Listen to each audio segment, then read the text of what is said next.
Okay, apologies if you can hear my coffee machine in the background. It's my coffee machine, not my stomach.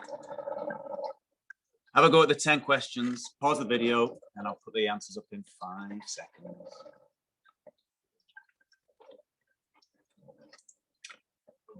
All right, so there are the answers. Mark them, see how you got on, and get in touch. If you're struggling, doesn't make sense, please ask a question. Go and have a look over the material again. So we're going to have a look at non-specific body defenses first of all. We're going to start looking at the immune system over the next couple of weeks now. And we're going to look at how the body defends itself against invaders. So pause the video and have a look at the key learning points.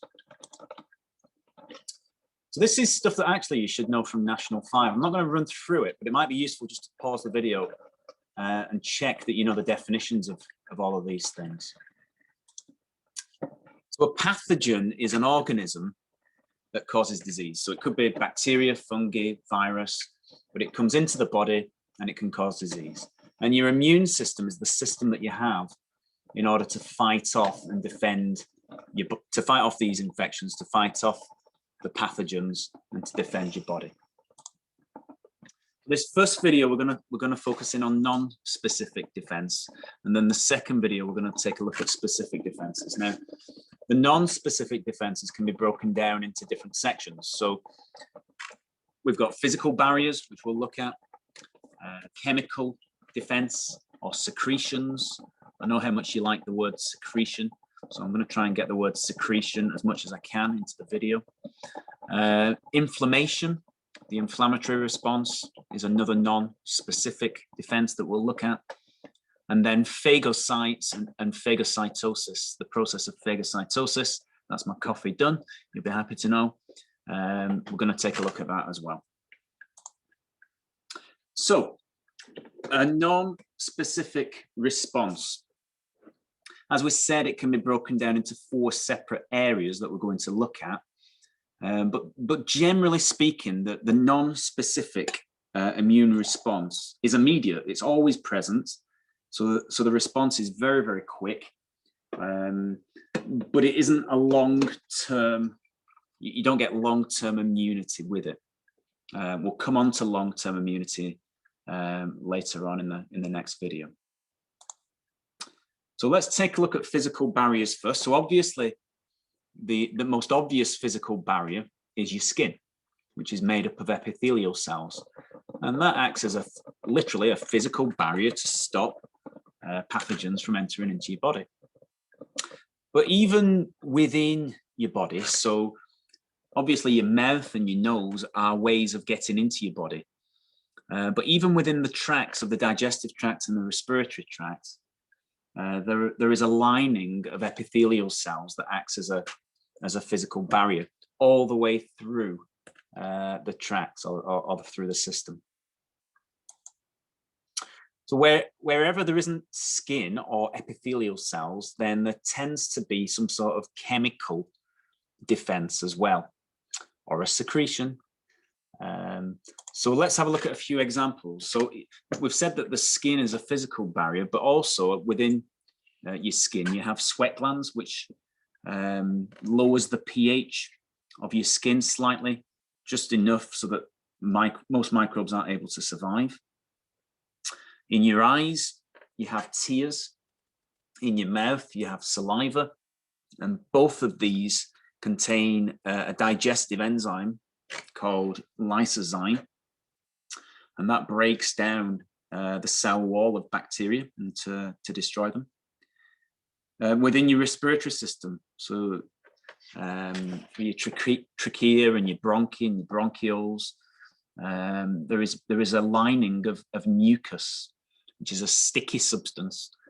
Pathogens and microbes can stick to the mucus, and then you have tiny microscopic hairs called cilia, which waft it away from your lungs and stop or reduce the chances, I should say, of pathogens getting into your lungs. And then finally, a final secretion. Secretion is acid in your stomach, which again kills the majority of microbes that enter the body through the digestive system. So that's physical defenses. Make sure you know some examples. Chemical defenses, again, just make sure you know some examples of those.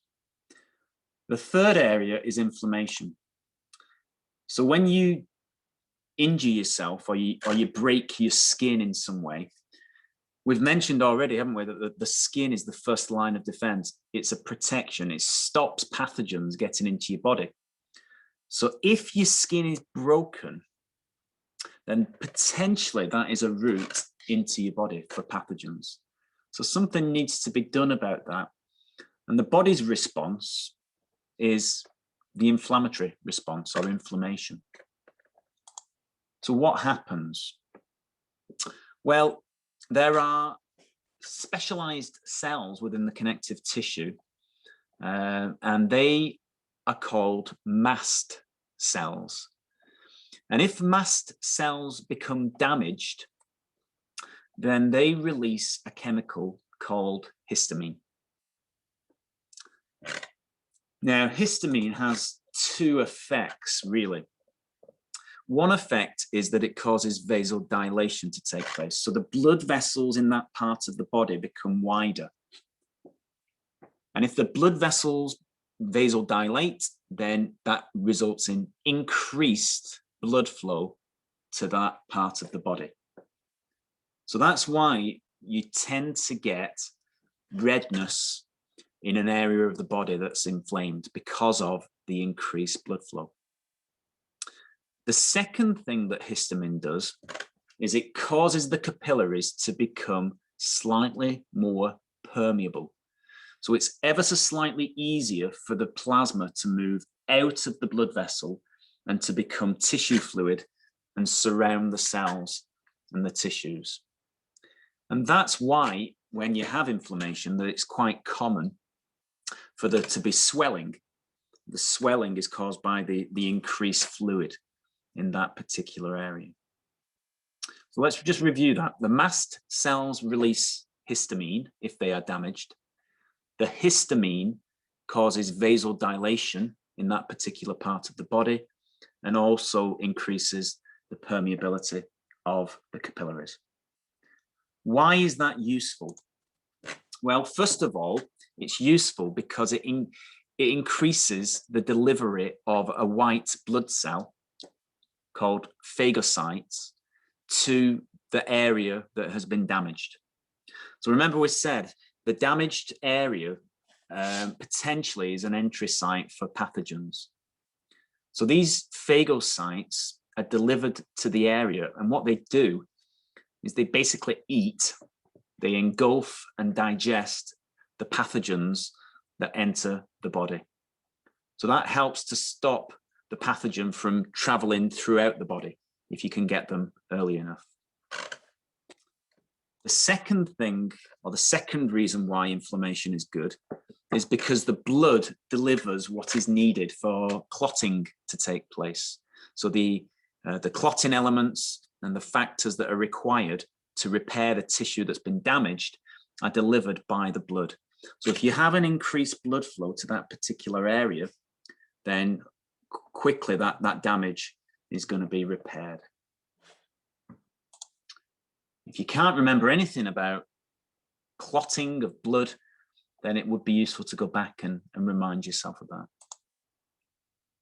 Final area then of non-specific defenses, we've covered secretions and physical defenses and inflammation. So the fourth area is phagocytosis.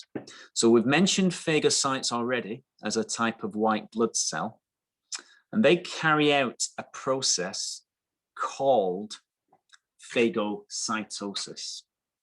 They also release chemicals called cytokines, and they basically act as signals to other white blood cells, and basically will signal them to come to the area of an infection. And so white blood cells will congregate and accumulate where there is an infection or where the pathogen is. So this process of phagocytosis, let's go through it step by step. So first of all, the phagocyte here detects the pathogen. It'll then move towards the pathogen and it will engulf the pathogen, which is what's happening here. And then a vacuole is formed. So you can see that the pathogen is enclosed within this vacuole. Now you'll also see within the phagocyte that there are these circular sections called lysosomes. So these are organelles within the phagocyte, and they contain digestive enzymes.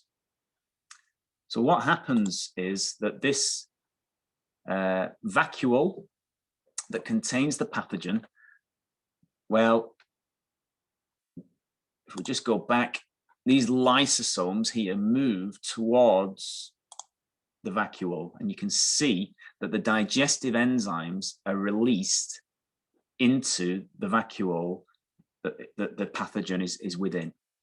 And these digestive enzymes will basically digest the pathogen. They will break it down so that it becomes harmless.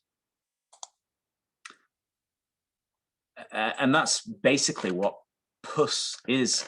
So dead bacteria, these broken down digested bacteria and phagocytes will accumulate and build up in an area of infection, and that results in pus. Probably another word that you don't like much, along with secretion. So there's just an overview of phagocytosis. So there are the pathogens, the disease-causing organisms. The phagocyte moves towards them, engulf the phagocyte within a vesicle. The lysosomes fuse or join onto the vesicle and release their digestive enzymes. The pathogen is digested, and the products will diffuse into the cytoplasm, and then they're removed from the cell as waste. Okay, so take a look at the key learning points, pause the video, check that you can explain all of them, and if you can't, use these key points as your questions for your teacher.